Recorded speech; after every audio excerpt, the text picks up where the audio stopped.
This is Jim. Jim recently graduated from college and found a job with a decent salary and benefits. He has a great apartment in the hippest neighborhood in the city and pays his bills like rent, electricity, groceries, and his student loan payments. But Jim likes to go out with friends a few times each week, and he keeps up with the latest fashion trends by turning over his wardrobe twice a year. Jim's job offers him an employee match of up to 6% for contributions to a 401k plan. But Jim is kind of confused by the funds he could invest in and hasn't made time to investigate what his specific options are in the plan or make a contribution to it. He'll get to it later, he figures. If Jim were to start contributing 6% of his $40,000 annual salary, plus his employer's matching 6% to his 401k in his early 20s, he could have almost $1.2 million by the time he's 65. In time, though, Jim forgets about his 401k as he allows other priorities to catch his attention. First, he decides to buy a new car, even though he uses public transportation to get to work, and he can walk most other places he needs to go. Jim also spends money on a number of girlfriends over the next few years until he meets Alice. Jim and Alice fall in love with each other and get married at age 32. Jim and Alice paid for most of their wedding and honeymoon expenses themselves, and Jim is working on paying off that credit card debt when he remembers about his 401k, which he's been meaning to contribute to now that he has a wife to think about as well. If Jim were to contribute 6% of his salary to his 401k now, he'd have just $675,000 by the time he's 65. If Jim still wanted to have $1.2 million by the time he's 65, he'd now have to start saving 13% of his paycheck instead of just 6%.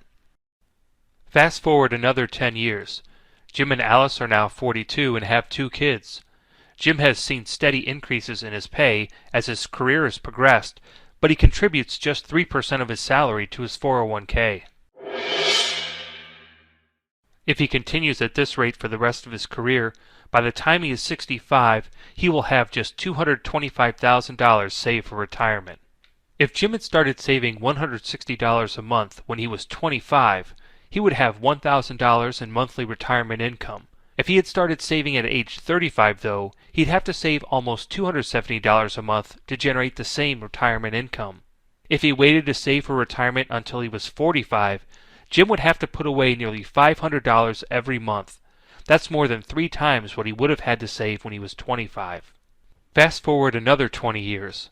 Jim and Alice are now 62 and would like to retire after 40 years in the workforce. Both of their kids are grown and married. Jim and Alice help pay for their college education and their weddings. Unfortunately, Jim has saved just $250,000 towards retirement. Even if he delayed taking Social Security and worked for another 5 years, he still wouldn't have nearly enough money to last him through retirement. Healthcare costs alone could eat up all of those savings for Jim and Alice. They would have nothing for regular living expenses, there will be no traveling in retirement, they won't be able to afford a new car if they need one, and they won't be able to leave a bequest to their children or any grandchildren. It's easy to find yourself in the same position as Jim and Alice. Saving is a habit, and if it doesn't start early in your career, it's hard to adjust a lifestyle to which you've become accustomed to suddenly decrease by 10% or more. The way to avoid this is to start saving early in your career. The longer you wait to start saving, the more you have to put away later. At a minimum, Jim should be saving 6% of his salary pre-tax. This allows him to realize the full match his employer offers to the 401k plan. Jim also needs to accept that certain sacrifices he makes now will yield significant returns later. Buy a used car rather than a new one. Limit yourself to one night out with friends each week. Buy fewer new clothes. Scale back the money you'll spend on your wedding. And although it might seem a bit counterintuitive, parents should save for their retirement before contributing to their children's college fund. Why? First, students have a number of sources for college funding: scholarships, loans, grants, etc. Individuals, though, have only so many sources for retirement income. Second, it won't do their children any good if Jim and Alice put them through college, only to have to support their parents in retirement for years. So, to avoid finding yourself short of savings when you enter retirement, remember the following guidelines. Start saving early in your career. At the same time, it's never too late to start saving for retirement. Federal law allows for catch-up contributions to be made by those who are over the age of 50. Next, be sure to invest at least as much in order to maximize your employer's matching contribution. That's free money. Finally, once you are investing in your 401k, keep an eye on how your money is allocated across different asset classes such as cash, U.S. stocks, non-U.S. stocks, and bonds.